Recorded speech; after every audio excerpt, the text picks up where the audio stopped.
नमस्कार दोस्तों, मैं केसी साहू सर आप सबका स्वागत करता हूं एक बहुत ही महत्वपूर्ण वीडियो पर। निश्चित रूप से यहां पर आप देख सकते हैं एफएलएन, सीएसई अवलोकन लिंक, मतलब हर प्राथमिक विद्यालयों का इस लिंक के माध्यम से अब अवलोकन होगा। तो इस अवलोकन में कौन कौन सी जानकारी आपसे ली जाएगी और ऑनलाइन कैसे आपके जो पढ़ाने का जो तरीका है उसका अवलोकन होगा। याद रखिएगा, हर प्राथमिक विद्यालय के शिक्षकों का आपके संकुल समन्वयक के द्वारा इस लिंक के माध्यम से अवलोकन होगा। और याद रखिएगा, अवलोकन कैसे होगा इस वीडियो में मैं पूरा बताने वाला हूं कि कौन कौन से तरीका से आपका अवलोकन होगा। तो इसमें देखिए, सबसे पहले आपका जिला का चयन होगा। ध्यान दीजिएगा, आप जिस जिला का होंगे, और इसमें पूरा प्रक्रिया आपको दिखाऊंगा। इसलिए वो भी बोल रहा हूं क्योंकि आपको जब पता होगा कि कौन कौन से बिंदुओं पर आपके विद्यालय का आकलन होने वाला है तो आप बहुत आसानी से तैयारी कर सकते हैं। तो निश्चित रूप से सबसे पहले आपको अपना विकास खंड चयन कर लेना है। यहां पर देखिए, सिंपल सी प्रक्रिया है। उसके बाद कौन कौन से प्रश्न पूछे जाएंगे वो इस वीडियो में पूरा बताने वाला हूं। निश्चित रूप से आपको यह भी याद रखना है कि आपके जो विद्यालय है उसमें जब कोई संकुल समन्वयक आएगा, अभी कक्षा पहली से लेकर तीसरी तक का मूल्यांकन होना है, तो पूरा 90 मिनट तक आपके कक्षा में संकुल समन्वयक जो है पीछे बैठकर आपके विद्यालय में जो पढ़ाया जा रहा है, जो कक्षा में पढ़ाया जा रहा है, उसका पूरा अवलोकन करेगा। और उस अवलोकन का पूरा ऑनलाइन एंट्री इस लिंक के माध्यम से तुरंत उसी जगह उसी स्कूल में होगा। तो इसमें जितने भी प्रश्न आएंगे, जितने भी बिंदु आएंगे मॉनिटरिंग करने का, वो आपको अगर पता है तो उसके आधार पे आपको पूरा तैयारी करना है। और निश्चित रूप से हर बच्चे को एफएलएन के अंतर्गत जो बुनियादी शिक्षा है, हिंदी और गणित की जो बेसिक जानकारी है वो होना चाहिए। तो निश्चित रूप से इस प्रश्न में आप आगे बढ़ते जाएंगे तो आपको बहुत सारे बिंदु मिलते जाएंगे। उसको मैं आपको पूरा वीडियो के माध्यम से दिखा रहा हूं, तो इसको बहुत ध्यान से देखिएगा। और निश्चित रूप से इस वीडियो को आप लोग अधिक से अधिक शेयर जरूर कर दीजिएगा। कुछ लोग चैनल में नए हो सकते हैं तो चैनल को सब्सक्राइब करके बेल आइकन को प्रेस कर दीजिएगा और ऑल को टच कर दीजिएगा। यहां पर आप देख सकते हैं, संकुल का नाम लिखा जाएगा, संकुल केंद्र का नाम लिखा जाएगा, संकुल को दर्ज किया जाएगा। उसके बाद आपके विद्यालय का नाम, जो शिक्षक पढ़ाने वाले हैं उनका नाम, और आपके विद्यालय का डाइस कोड डाल करके इसको आगे बढ़ा जाएगा। तो चलिए, यहां पर मैं संकुल कोड और एक शिक्षक का नाम लिख करके केवल आपको डेमो के रूप में बता रहा हूं। इसको मैं फाइनल सबमिट नहीं करूंगा, केवल आपको एक डेमो के रूप में बता रहा हूं, क्योंकि फाइनल सबमिट हम तभी करेंगे जब किसी विद्यालय में आकलन कर रहे होंगे। तो बाकी की जानकारी मैं यहां पर फिलअप कर लेता हूं। जैसे मैंने संकुल का नाम लिखना है, संकुल का कोड डालना है, फिर नेक्स्ट करना है। तो मैं प्रक्रिया आपको आगे करके बता रहा हूं। जैसे ही संकुल कोड डाल लेंगे तो आपको यहां पर नेक्स्ट करना होगा। जैसे ही नेक्स्ट का ऑप्शन करेंगे तो यहां पर फिर से आपके पास बहुत सारे ऑप्शन आएंगे। इसमें देखिए, अवलोकनकर्ता का नाम, अवलोकन दिनांक, विद्यालय का नाम और विद्यालय का डाइस कोड। तो यहां पर विद्यालय की जानकारी डालना है और अवलोकनकर्ता मतलब संकुल समन्वयक का नाम लिखना है। इसको मैं फिलअप कर लेता हूं, उसके बाद नेक्स्ट बताता हूं। यहां पर देखिए, पूरा जानकारी भर लेने के बाद आपको फिर से नेक्स्ट करना है। यहां पर मैंने जानकारी भर लिया है। जैसे ही नेक्स्ट करेंगे यहां पर फिर से बहुत सारे ऑप्शन आएंगे। अब आपको यहां से बहुत ध्यान से देखना है, क्योंकि इधर जो भी जानकारी बताया जाएगा वही बहुत महत्वपूर्ण है। तो यहां पर देखिए, शिक्षक के बारे में जानकारी। अब यहां से आपको उस शिक्षक का नाम लिखना है जिस कक्षा के आप मूल्यांकन करने वाले हैं, उसके कक्षा शिक्षक का। तो चलिए, यहां पर मैं किसी शिक्षक का नाम लिख देता हूं, क्योंकि मैं यहां पर केवल डेमो बता रहा हूं। तो मैं किसी एक शिक्षक का नाम यहां पर लिख देता हूं, ठीक है।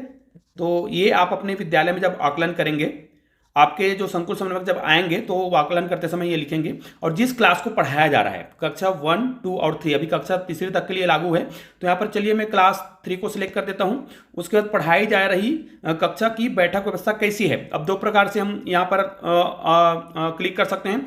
एक तो एकल कक्षा मतलब कक्षा तीसरी है तो उसमें कक्षा तीसरी के ही बच्चे बैठे हुए हैं। कई स्कूलों में शिक्षक की कमी के कारण कक्षा 1 और 2 के बच्चों को एक साथ बैठा दिया जाता है, या 2 या 3 के कक्षा को एक साथ बैठा दिया जाता है।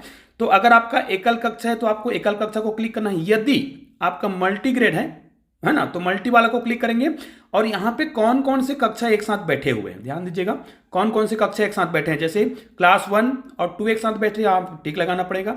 या फिर क्लास 2 और 3 एक साथ बैठे हैं तो उसको टिक लगाना है। या फिर क्लास 1 और 3 एक साथ बैठे होंगे, इसको आपको टिक लगाना होगा अगर मल्टी वाला है तो। लेकिन अगर आपका एकल है तो यहाँ पर नीचे किसी प्रकार का टिक लगाने की आवश्यकता नहीं होगी, ठीक है। कक्षा में कुल लाभान्वित बच्चों की संख्या यहाँ पर आपको लिखना होगा, है ना। कक्षा में कुल नामांकित बच्चे, यहाँ पर नामांकित बच्चे, मान लीजिए आपके कक्षा तीसरी में 35 बच्चे हैं तो यहाँ पर आप 35 लिख देंगे। और जिस दिन आपने मूल्यांकन किया उस दिन मान लिया जाए 31 बच्चे उपस्थित हैं, तो आपने 31 लिख दिया। शिक्षण बिंदु आज के लिए निर्धारित सप्ताह की संख्या, आप कौन से सप्ताह में आकलन करने वाले हैं। तो याद रखिएगा क्लास 1 का 6वें सप्ताह से आकलन प्रारंभ होता है, मूल्यांकन जो है, और कक्षा दूसरी तीसरी में आप प्रथम सप्ताह से कर सकते हैं। तो चलिए यहाँ पर मैं सप्ताह 9 का करना चाहता हूं, तो मैं यहां पर सप्ताह 9 लिखूंगा, ठीक है। फिर यहां पर देखिए कक्षा अवलोकन कितने देर किए, इसमें आपको लिखना होगा। मिनिमम 60 मिनट में हो जाता है, तो आप यहां पर 60 मिनट लिख सकते हैं या फिर 90 मिनट लिख सकते हैं। चलिए मैं यहां पर 60 मिनट लिख देता हूं। 60 मिनट तक मैंने कक्षा का अवलोकन किया। अवलोकन के समय में बच्चों की बैठक व्यवस्था कैसी थी। अब बैठक व्यवस्था 2 प्रकार से होता है, या तो बच्चों को हम कम बच्चे हैं तो हम उसको गोल घेरा बना के बिठा देते हैं, दरी बिछा के, या फिर हम क्या करते हैं बच्चों को जो जरूरत के अनुसार यू आकार या गोलाकार समूह में बिठाते हैं, या फिर पंक्ति में बिठाते हैं। तो आपने जिस आकार का बिठाया होगा, जैसे पंक्ति में बिठाते हैं प्रायः, तो आपने पंक्ति में बिठाया तो पंक्ति लिखेंगे। लेकिन अगर बच्चों को आपने सुविधा के अनुसार गोल या यू आकार में बिठाया तो आपको इसको क्लिक करना है। तो हम यहाँ पर बच्चों को गतिविधि के आधार पर बिठाए हैं गोल आकार में, तो हमने इसको क्लिक कर दिया है। आप आवश्यकता अनुसार इसको क्लिक करेंगे, फिर नेक्स्ट को क्लिक करेंगे। जैसे ही नेक्स्ट को क्लिक करेंगे तो यहाँ पर फिर से एक ऑप्शन आएगा, किस विषय का आकलन किया जा रहा है। तो याद रखिए यहाँ पर जैसे ही आप ऑप्शन क्लिक करेंगे, अगर आप हिंदी का क्लिक करेंगे तो अगला जो प्रश्न है वो हिंदी के आधार पर आएगा। यदि आपने गणित को यहां पर क्लिक कर दिया तो अगला जो ऑप्शन आएगा वो गणित विषय के आधार पर आएगा।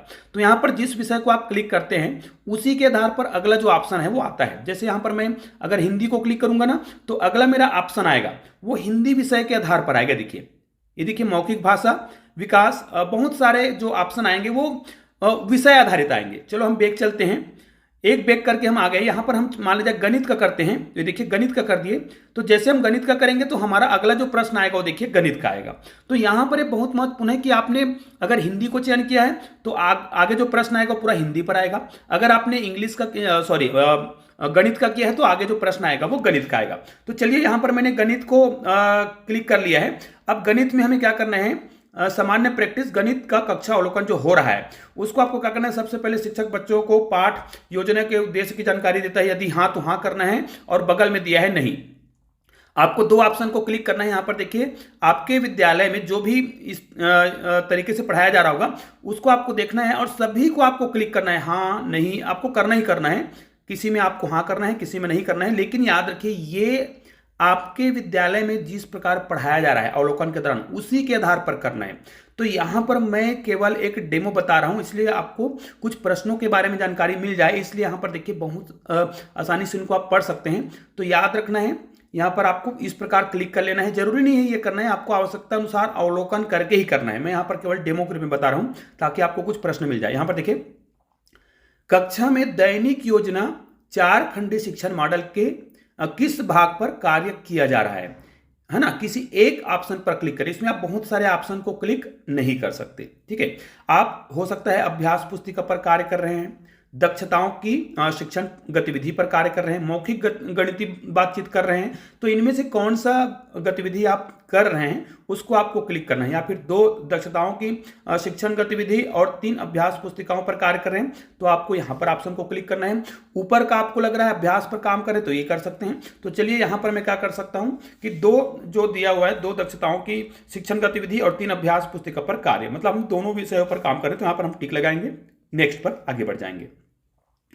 जैसे ही नेक्स्ट पर आगे बढ़ेंगे फिर से हमारे पास इस प्रकार का ऑप्शन आएगा, एक से अधिक ऑप्शन का चुनाव कर सकते हैं। यहां पर देखिए शिक्षण कार्य के दौरान आप कौन से कौशल का अवलोकन कर रहे हैं। कक्षा में शिक्षक के द्वारा पढ़ाए जा रहे कौशल को चुनना है, ठीक है। मान ले जाए शिक्षक जो है गणितीय कौशल पढ़ा रहा है और संख्याओं की समझ पढ़ा रहा है, और उसके बाद नीचे अन्य जो है नहीं है, या अन्य को आप टिक लगाना चाहते हो तो लगा सकते हैं, है ना। जो ऑप्शन नहीं दिया है और वो हो रहा है तो आप अन्य को टिक लगाएंगे। उसके बाद शिक्षक द्वारा संख्याओं से संबंधित कौन कौन से कौशल पर कार्य किया जा रहा है। यहां पर भी आप देखिए कौन कौन से कौशल पर कार्य किया जा रहा है। तो हो सकता है ठोस वस्तु को गिनना सिखाया जा रहा हो, ठीक है। तो आपको यहां पर क्लिक कर लेना है। ठोस वस्तु को गिनना और पढ़ना सिखाया जा रहा है। हो सकता है ठोस वस्तुओं में गिनना, पढ़ना और लिखना भी सिखाया जा रहा है ना। इस प्रकार आपको जितने लगता है ऑप्शन क्लिक लगाने हैं तो आप यहां पर क्लिक कर सकते हैं। और हो सकता है बढ़ते या घटते क्रम में भी सिखाया जा रहा हो तो आपको इसको टिक करना है, नहीं तो नहीं करना है। पैटर्न बनाना सिखाया जा रहा है तो इसको आपको क्लिक करना है। तो इतने चीज आपको क्या करना है, इनमें हो सकता है और भी किया जा रहा हो, जो है तुलना करना है तो उनको भी आपको टिक लगाना है। जो काम हो रहा है उस क्लास में उसको आपको टिक लगाना है। तो ये उन शिक्षकों के लिए बहुत उपयोगी है जिनका विद्यालय का आकलन होने वाला है, और उन संकुल समन्वय के लिए बहुत ज़्यादा उपयोगी होने वाला है ये वीडियो। बहुत आसानी से मैं आपको समझा रहा हूँ, ठीक है। यदि 2 अंकी संख्याओं के पढ़ने लिखने पर कार्य किया गया है तो क्या तरीका अपनाया गया है, बताया गया है, वो भी करना है। याद रखिए, अगर आप लोग मुझे कमेंट करते हैं कि शिक्षक संदर्शिका, अभ्यास पुस्तिका और पाठ्य पुस्तिका, है ना, जो पाठ्य पुस्तक है, इनको अलाइनमेंट कैसे करें, तीनों को, है ना, संबंधित करके अलाइनमेंट करके हम कैसे पढ़ाएं, इस पर अगर आप लोग मुझे कमेंट करते हैं तो इस पर मैं एक बहुत ही सिंपल सा, बहुत ही आसानी से कैसे अलाइनमेंट करके हम पढ़ाएंगे, कैसे उसका हम ट्रेकर में भरेंगे, ये भी बता दूंगा। लेकिन यदि आप मुझे कमेंट करते हैं तो इस पर मैं वीडियो जरूर बनाऊंगा। अगला चलते हैं। तो यहां पर मैंने प्रश्न पढ़ लिया, तो जिस तरीके का उपयोग किया जा रहा है, तो ये देखिए, हम अगर हम 1 अंकी की बात करते हैं, 2 अंकी की बात करते हैं, तो जो तरीका अपनाया जा रहा है उसको टिक लगाएंगे। यहां पर देख सकते हैं, अगर दो से अधिक आपको लागू लगता है तो उसको आप टिक लगा दीजिएगा। और यहां पर मैं केवल डेमोग्राफी में बता दूं, शाब्दिक सवाल जो पूछे जा रहे होंगे, याद रखिएगा, शाब्दिक सवाल में लिखा हुआ है, शाब्दिक सवाल को हल करने के लिए कैसे समझें, इसके लिए इन प्रश्नों जैसे सवाल में क्या दिया गया है, क्या पूछा गया है, क्या करना है, पर चर्चा करते हैं। अगर ऐसा किया गया है तो आपको क्या करना है, हाँ करना है। अगर ऐसा नहीं किया गया शिक्षक के द्वारा तो आपको नहीं करना है। और ये दोनों आपको लगता है लागू नहीं है तो आप इसको क्या कर दीजिएगा, स्किप कर सकते हैं, मतलब लागू नहीं है ऐसा कर सकते हैं। लेकिन आपके विद्यालय में जब आपने अवलोकन किया तो उस शिक्षक के द्वारा ऐसा किया गया तो आप हाँ को क्लिक करेंगे। अभ्यास पुस्तिका पर कार्य, अब अभ्यास पुस्तिका पर कार्य किया गया तो उन बिंदुओं को आपको अवलोकन करना है। शिक्षक उदाहरण के साथ साप्ताहिक कार्य पत्रक में दिए गए सवालों के साथ निर्देश को समझाते हैं। अगर हाँ तो हाँ करना है, और नहीं तो यहां पर नहीं का ऑप्शन दिया गया है। दूसरा देखिए, बच्चों द्वारा साप्ताहिक कार्यपत्रक के सवाल को हल करने के दौरान अवलोकन करते हैं और मदद भी करते हैं। यदि हाँ तो हाँ करना है, और मदद नहीं किया जा रहा है तो आपको नहीं करना है, ठीक है। हो सकता है बच्चा स्वयं से कर ले। साप्ताहिक कार्यपत्रक के बाद अधिकांश बच्चों के लिए कठिन सवाल को हल करके समझाते या बताते हैं शिक्षक, तो इसको आपको क्लिक करना है। हाँ तो हाँ, नहीं तो नहीं, आपको नेक्स्ट कर देना है, ठीक है। उसके बाद देखिए, एक और बहुत ही महत्वपूर्ण है, अभ्यास पुस्तिका एवं शिक्षक संदर्शिका से संबंधित जानकारी। अब ये जो जानकारी है अभ्यास पुस्तिका एवं शिक्षक संदर्शिका से संबंधित है। अब अभ्यास पुस्तिका एवं शिक्षक संदर्शिका से संबंधित जानकारी क्या क्या है, देखिए, बच्चों की कार्य पुस्तिका इंगित करती है कि शिक्षक साप्ताहिक मूल्यांकन करते हैं। किसी 5 बच्चे की कार्य पुस्तिका दिखा, मतलब अभ्यास पुस्तिका जब आप देखेंगे तो उसमें अगर बहुत सारे बच्चों ने होमवर्क किया होगा तो उसमें कोई ना कोई टिक लगा होगा शीश के द्वारा या पेंसिल के द्वारा, कुछ भी, तो हाँ आएगा। अगर उसका साफ सुथरा कॉपी है, कुछ भी नहीं टिक लगा है, तो निश्चित रूप से यहां पर नहीं को क्लिक करेंगे, ठीक है। शिक्षक संदर्शिका इंगित करता है कि साप्ताहिक मूल्यांकन के बाद शिक्षक स्कोर शीट में प्रत्येक बच्चे के स्तर का चिन्हित करते हैं, तो ये भी हाँ करना है। यदि हाँ तो नहीं तो नहीं। शिक्षक संदर्शिका प्रदर्शित करती है कि उपचारात्मक कार्य किया जा रहा है। यहां पर अगर किया जा रहा है, ट्रेकर देखना है, सप्ताह का आपको ट्रेकर देखेंगे तो आप समझ आ जाएगा। यदि नहीं किया गया है, ट्रेकर नहीं भरा गया है, तो आपको नहीं को क्लिक कर देना है। तो शिक्षकों को यह ध्यान देना है, इतनी सारी चीजों को आपको करके रखना है। बच्चों की कार्य पुस्तिका इंगित करती है कि बच्चे नियमित रूप से कार्य पुस्तिका का उपयोग कर रहे हैं। उनको जो अभ्यास पुस्तिका दिया गया है उसमें अगर उसने कार्य किया है, सिर्फ किसी 5 बच्चे का कार्य पुस्तिका देख सकते हैं, रेंडमली देखना है, लगातार किसी बच्चों को नहीं देखना है। कहा गया है, स्पेशली ट्रेनिंग जो लिया गया है संकुल समन्वय का, उसमें कहा गया है कि आपको रेंडमली कोई भी 5 बच्चे ले लेना है, उनका अभ्यास पुस्तिका चेक कर लेना है। यदि बच्चे चेक कर रहे हैं तो यहाँ पर हाँ को क्लिक कर देना है। बच्चे जो है टिक लगाते हैं अपने अभ्यास पुस्तिका में। बच्चों की कार्य पुस्तिका इंगित करती है कि शिक्षक नियमित रूप से बच्चों की कार्य पुस्तिका की जांच करते हैं। किसी 5 बच्चे का रेंडमली चेक करना है। यदि हाँ तो यहाँ पर हाँ, और नहीं तो यहाँ पर नहीं को क्लिक करेंगे। आप हाँ करते हैं तो हाँ को क्लिक कर सकते हैं, लेकिन यहाँ पर हम क्या करेंगे, इन सारे ऑप्शन को क्लिक करेंगे, उसके बाद ही हम क्या करेंगे, नेक्स्ट करेंगे। हो सकता है सभी हाँ, तो आपको यहाँ पर नेक्स्ट कर देना है हाँ करके। तो देखिए, यहाँ पर ये वीडियो मैं बना रहा हूँ, उसमें केवल आपके विद्यालय के सारे जो आकलन जो होने हैं उसमें कौन कौन से प्रश्न पूछे जाएंगे उसके बारे में यहाँ पर मैं लिख रहा हूँ, है ना। तो यहाँ पर देखिए, सबसे लास्ट में आपके शिक्षक के लिए सुझाव। तो याद रखिएगा, ये अनिवार्य है कि जब कोई संकुल समन्वयक आपके विद्यालय में आएगा, आकलन करेगा, तो यहाँ पर देखिए, सुझाव का चुनाव ऐसे करें जो शिक्षकों के लिए क्रियान्वित करने में आसानी हो। और इसी तरह आप साला के अवलोकन पंजी में सुझाव दें। अवलोकन पंजी में भी आपको 2 चीजें लिखना है। यहाँ पर देख सकते हैं, पहला, शिक्षक के लिए 2 सकारात्मक बातें। अब सकारात्मक बातें कैसे लिखेंगे, विद्यालय में शिक्षक ने अध्यापन के दौरान जो तरीका अपनाया, उनमें से जो तरीका आपको बेस्ट लगा, जो लगा कि ये बहुत अच्छा तरीका है और इनको हमेशा अपनाया जाना चाहिए, तो उन 2 सकारात्मक पहलुओं को आपको लिखना है और टीचर को मोटिवेट करना है ना। हो सकता है बच्चे बहुत शांति से पढ़ रहे थे, उसकी गतिविधियों को बहुत ध्यान से सुन रहे थे, तो उस दो जो सकारात्मक पक्ष है उनको आपको यहाँ पर एंट्री करना है। यहाँ पर दो सकारात्मक बातें आपको लिखना होगा, बहुत ही जरूरी है। तो यहाँ पर मैं केवल पॉइंट लिख देता हूँ, है ना, लेकिन आपको याद रखिएगा यहाँ पर शिक्षक के उन दो बिंदुओं को बहुत ही विस्तार से लिखना होगा, केवल ऐसा नहीं लिखना है। याद रखिएगा यहाँ पर आपको बिल्कुल इस प्रकार नहीं लिखना है, आपको पूरा जानकारी आपको क्या करना होगा, लिखना है। कैसे लिखना है?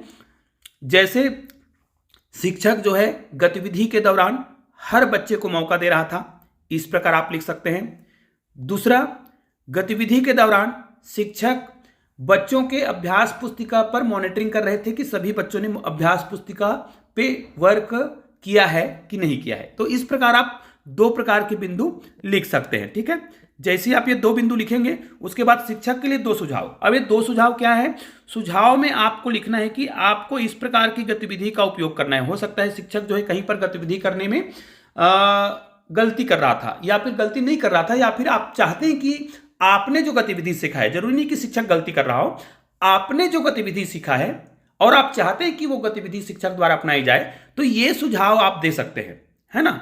तो शिक्षक के लिए दो प्रमुख सुझाव हैं। यहां पर आप अपने तरफ से कोई तरीका बता सकते हैं, उन तरीका को आपको क्या करना है, यहां पर लिखना है दो बिंदुओं पर, ठीक है। उसके बाद आपको यहां पर क्या कर देना है, नेक्स्ट कर देना है। जैसे ही नेक्स्ट करेंगे तो यहां पर आपके पास और बहुत सारे ऑप्शन आएंगे। नवजतन मॉनिटरिंग आएगा, तो नवजतन के अंतर्गत यहां पर देखिए, कक्षा शिक्षक में शिक्षक द्वारा बच्चों को चुनौती दिया जाता है, हाँ या नहीं। अगर हाँ तो हाँ लिखेंगे, यदि हाँ आज कक्षा में चुनौती दी गई तो कौन सी चुनौती दिया गया आपको यहाँ पर लिखना है ना। कक्षा में कितने विषय मित्र है ये भी आपको लिखना है। यहाँ पर चुनौती दी गई तो चुनौती के नाम आपको लिखने हैं, है ना। योग के सवाल, है ना, जोड़ के सवाल यहाँ पर लिख सकते हैं आप। जोड़ के सवाल दिए गए, जोड़ के सवाल। लेकिन याद रखना कि यहां पर केवल इस प्रकार नहीं लिखना है, दो अंक संख्याओं को जोड़ने के लिए प्रश्न बनाने के लिए दिया गया है, इस प्रकार लिखना है। कक्षा में कितने विषय मित्र है तो आपको विषय मित्र की संख्या यहां पर लिख देना है। मान लिया जाए 7 विषय मित्र है। इस माह में कितने सेल्फी विद सक्सेस खींचे गए, तो जब भी सेल्फी विद सक्सेस की बात आती है तो मान लिया जाए 3 सेल्फी विद सक्सेस, है ना, इस सब संकुल पालकों ग्रुप में भेजा गया, ऐसा लिखा है ना। इस माह में बोला है, तो हो सकता है माह में बहुत सारे सेल्फी विद सक्सेस, तो मैं यहाँ पर चलो सेल्फी विद सक्सेस में 12 लिख देता हूँ, ठीक है, जो पालकों को शेयर किया गया है। इनसे अधिक हो सकता है। कक्षा 2 से 5 तक कितने बच्चे 1 मिनट में 45 से 60 शब्द पढ़ पाते हैं? अब ये बहुत ही महत्वपूर्ण है। कक्षा 2 से 5 तक के कितने बच्चे ऐसे हैं जो 1 से 45 कक्षा 1 मिनट में लिखा है ना, 1 मिनट में 45 से 60 शब्द पढ़ पाते हैं। अब इसकी जानकारी, इसीलिए ये वीडियो बना रहा हूं कि इसकी जानकारी आपको आपके विद्यालय में पहले से प्रत्येक कक्षा शिक्षक जो है अपने कक्षा के सभी बच्चों का ये मूल्यांकन कर लेंगे कि कौन कौन बच्चे जो है 45 से 60 शब्द पढ़ पाते हैं 1 मिनट में।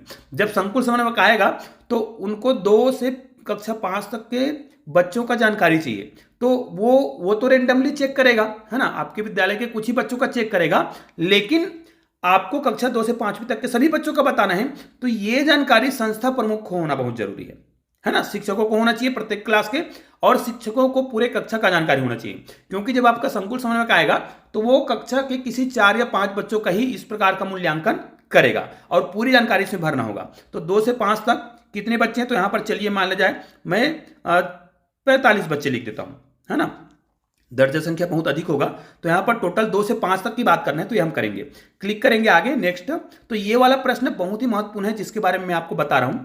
फिर चलते हैं, प्रधान पाठक ने इस माह कितने दिन कक्षा अवलोकन किया। जिस प्रकार संकुल समन्वयक करेगा उसी प्रकार प्रधान पाठक को भी अपने कक्षा का अवलोकन करना है, तो बहुत महत्वपूर्ण है। तो यहां पर मान लीजिए मैं 5 लिख दिया हूं।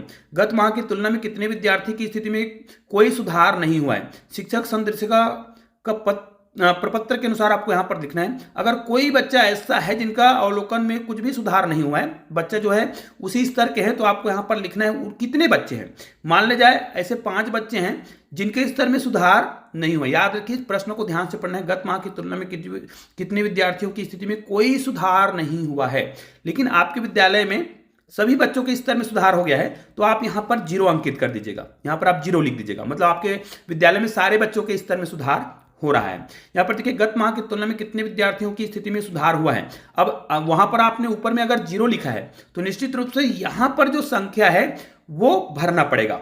हो सकता है सभी बच्चों के स्तर में सुधार हुआ है, तो आप क्या करेंगे, आपके कुछ बच्चे उसी स्तर के होंगे, है ना, तो ऊपर में आपको संख्या लिखना होगा। लेकिन सारे बच्चों के स्तर में सुधार हुआ है तो आपने ऊपर में जो लाभान्वित संख्या लिखा है, जितना लाभान्वित ऊपर में लिखा होगा, जब मान लीजिए 31 लिखे हैं तो हो सकता है 31 बच्चों के स्तर में कुछ ना कुछ सुधार हुआ है, तो ये आपको लिखना है। लेकिन आपके कुछ बच्चों का स्तर में सुधार नहीं हुआ, मान लीजिए यहां पर क्या करते हैं, आपने लिख दिया कि 5 बच्चों का स्तर में सुधार नहीं हुआ है, तो निश्चित रूप से यहां पर आपका 31 बच्चे थे, तो यहां पर आपको क्या लिखना है, 26 बच्चे के स्तर में सुधार हुआ रहा होगा, 26 बच्चों के स्तर में सुधार हुआ रहा होगा। ये देखिए किस स्थिति में सुधार हुआ है, तो 26 बच्चों में हुआ है, 5 बच्चों की स्थिति में बिल्कुल सुधार नहीं हुआ, ये आपको लिखना पड़ेगा। कक्षा 4-5 के FLN नहीं प्राप्त करने वाले बच्चों की संख्या, मतलब जो लर्निंग आउटकम के आधार पर जो बच्चे ऐसे हैं जो लर्निंग आउटकम नहीं कर पाते हैं, उनकी दक्षता नहीं रखते हैं, उनकी संख्या आपको यहाँ लिखना है। तो मैं यहाँ पर लिख देता हूँ, मान लीजिए 12 बच्चे ऐसे हैं जो लर्निंग आउटकम को प्राप्त नहीं कर पाए हैं, तो ये आपको क्लिक कर देना है। अब देखिए यहाँ पर नीचे में लिखा हुआ है सबमिट। ये आप तभी करेंगे जब आप किसी विद्यालय का आकलन कर रहे होंगे। याद रखिए, सबमिट आपको तभी करना है जब आप किसी विद्यालय का आकलन कर रहे होंगे और आपने पूरा जानकारी सही भरा है, तभी आपको सबमिट करना है। तो निश्चित रूप से इस वीडियो में मैंने पूरा प्रक्रिया बताया है, तो इसके आधार पर यह केवल एक डेमो के रूप में था। तो इसी बिंदुओं के आधार पर हर विद्यालय का आकलन होगा, अलग अलग कक्षा का होगा और अलग अलग विषय के आधार पर होगा, जैसे हिंदी का और गणित का। आज मैंने गणित का बताया, इसी प्रकार हिंदी को क्लिक करेंगे तो हिंदी का आएगा। निश्चित रूप से यह वीडियो बहुत ही उपयोगी है, तो इस वीडियो को आप लोग अधिक से अधिक शेयर जरूर करेंगे। चलिए मिलते हैं एक और बेहतरीन वीडियो के साथ, तब तक के लिए जय हिंद, जय भारत।